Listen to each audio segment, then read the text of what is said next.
이어서 예수님은 무리들이 집으로 가고 나서 제자들이 먼저 배를 타고 먼저 가라 하신 다음에 자신은 산 위에 올라가서 기도를 합니다. 그리고 기도를 하시고 제자들을 따라가시는데 제자들은 배를 타고 가다가 엄청나게 커다란 폭풍을 만나게 됩니다. 본문은 예수님을 믿는 교회가 고난의 위기를 만나는 상황을 암시한다고 볼 수 있습니다. 본문에서는 폭풍에서 구원해주시는 임마누엘을 통해서 신앙 고백을 할 수 있게 됩니다. 제자들에게 폭풍이 특히 무서웠던 이유는 바로 유대인들에게는 물이나 밤과 광풍 같은 존재는 두려움을 주는 존재였기 때문입니다. 예수님은 기도를 하시고 새벽 시간에 제자들을 도우러 오십니다. 구약에서 새벽 기간은 두려움의 시간이기도 하지만 하나님이 택하신 백성을 돕기 위해서 하나님의 임재를 상징하는 시간이기도 하고, 또 아침이 밝기 전 이른 새벽의 시간에 예수님께서 바다 위로 걸어오신 모습은 제자들에게도 그렇고 독자들에게도 그렇고 예수님의 구원과 임마누엘이라는 메시지를 기대하게 만듭니다. 예수님은 광풍을 꾸짖으셨는데 광풍을 꾸짖으신 장면에서 일어난 사건처럼 바다를 잠잠하게 하시는 구약의 하나님은 물 위에 또 바다 위에서 걷는 분으로 떠있는 분으로 묘사합니다. 욥기 9장 8절에서 바다 물결을 밟으시며 라고 합니다. 그래서 구약에서 하나님은 물 위를 걸으시는 분으로서 하나님은 전지전능하신 분이시고 또 이스라엘 백성들을 광풍에서 폭풍에서 구원할 분이심을 암시했고, 또 히브리 성경에서는 바다의 등을 밟으신 하나님이라고 묘사하면서 하나님께서 바다의 폭풍으로부터 승리하셨다라는 메시지를 줍니다. 예수님께서 바다를 걷는 모습은 바로 예수님께서 바다를 지배하시는 하나님의 권능을 갖고 계신 분이고, 또 이런 사실을 나타내시는 분이시며 바다를 걸어오시는 목적은 바로 제자들을 구원하기 위함이다 라는 말씀을 나타내고 있습니다. 제자들은 바다의 파도 때문에 고통을 겪고 있는데 제자들의 힘만으로는 바다의 파도를 극복할 수 없고, 오직 구약의 하나님의 권능을 갖고 계신 예수님의 권위로부터 제자들은 구원을 받을 수 있습니다. 예수님이 제자들에게 가장 먼저 하신 말씀은 안심하라 입니다. 예수님은 안심하라, 나니 라고 하는데 이 나니라는 것은 바로 구약 성경에서 나는 너희의 여호와 하나님이다 라는 자기소개를 연상시키게 합니다. 예수님은 앞서 말했듯이 구약의 승리하신 하나님의 권능을 갖고 계신 분이시므로 자연스럽게 하나님의 자기소개와도 연결이 되는데, 동시에 구약에서는 여호와의 칭호가 바로 나는 너희의 하나님이다, 나는 이스라엘 하나님 여호와이니라 라는 하나님의 말씀이 이는 나 여호와 너희 하나님이다 라는 말씀처럼 나는 너희를 구원하러 왔다 라는 말이 바로 안심하라, 나니 라는 말씀을 뜻하는 말씀입니다.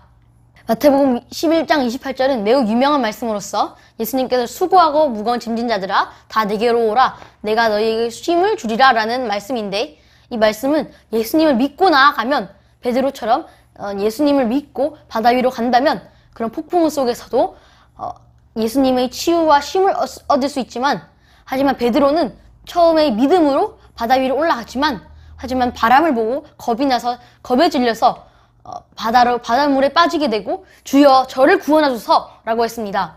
이 내용을 긍정적으로 본다면 베드로는 예수님을 자신의 구원으로 알았고 예수님이 자신을 구원하실 것이다 라는 것을 알았습니다.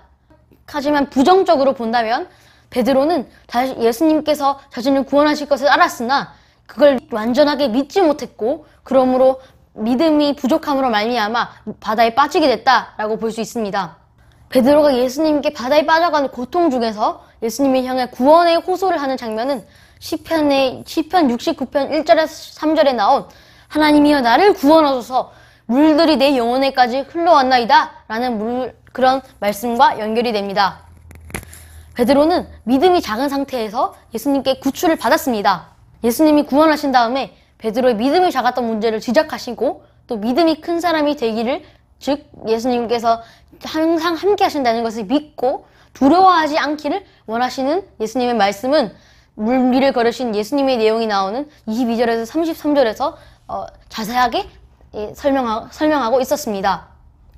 우리는 제자들을 구원하시는 예수님을 항상 신뢰하고, 또 우리를 구원하시는 분은 오직 예수님을 알고, 또 베드로는 예수님께 구원받은 후 예수님께 진실로 하나님의 아들이로소이다 라고 신앙 고백을 한 것처럼 예수님만을 우리의 주인 것을 고백할 수 있었으면 좋겠습니다.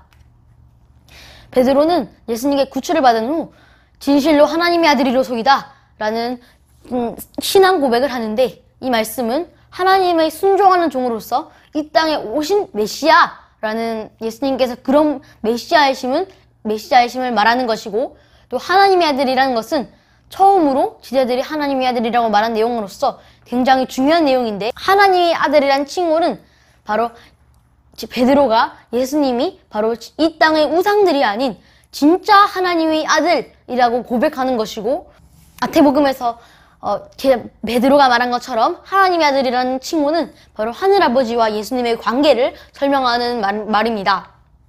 그런데 베드로는 어떻게 죽다 살아나자마자 예수님께 이렇게 신앙 고백을 할 수 있었던 것일까요? 파도를 꾸짖으신 예수님의 행위에 충격받은 제자들은 이후에 예수님의 말씀과 행위를 듣고 목격하면서 예수님에 대한 이해가 깊어졌을 것이고, 또 예수님의 완전하지는 않지만 예수님이 바로 하나님의 아들이라는 것을 깨달았고, 예수님의 말씀이 바로 이 사람들을 치유하는 권능을 갖고 있고, 또 이런 복음을 전하시는 권위가 바로 하나님께로부터 왔다는 것을 깨달았을 것입니다. 이어서 34절에서 36절에서는 예수님께서 게네사렛 지방에서 치유를 하십니다. 이 짧은 본문에서는, 짧은 단락은 예수님의 사역이 어느 범위까지 확장됐는지 요약하는 그런 본문입니다. 예수님은 게네사렛에 있는 병자들을 치유하셨는데, 게네사렛은 갈릴리 지역에 있는 가장 남쪽의 도시로서 예수님의 소문이 벌써 갈릴리 남쪽 부분까지 퍼져 있었다는 것을 알 수 있고, 예수님과 제자들이 얼마나 많은 지역을 돌아다니면서 천국 복음을 전하시며 치유하셨다는 것을 알 수 있었습니다. 마태복음 15강이 끝났습니다. 마태복음 15강에서는 예수님의 정체라는 것에 초점을 맞추는데, 이 여러 기적에서도 예수님의 정체는 하나님의 아들이자, 또 이 기적에서도 예수님의 정체는 하나님의 아들이고 임마누엘이시라는 것을 말하고 있고, 또 우리를 도우시는 분으로서, 긍휼히 여기시는 분으로서, 어둠에 있는 우리들을 구원하신 분이시고, 또 인생의 위기에 있는 우리를 구출하신 분으로서 우리와 함께 하시는 임마누엘인 것을 명심할 수 있으면 좋겠습니다. 감사합니다.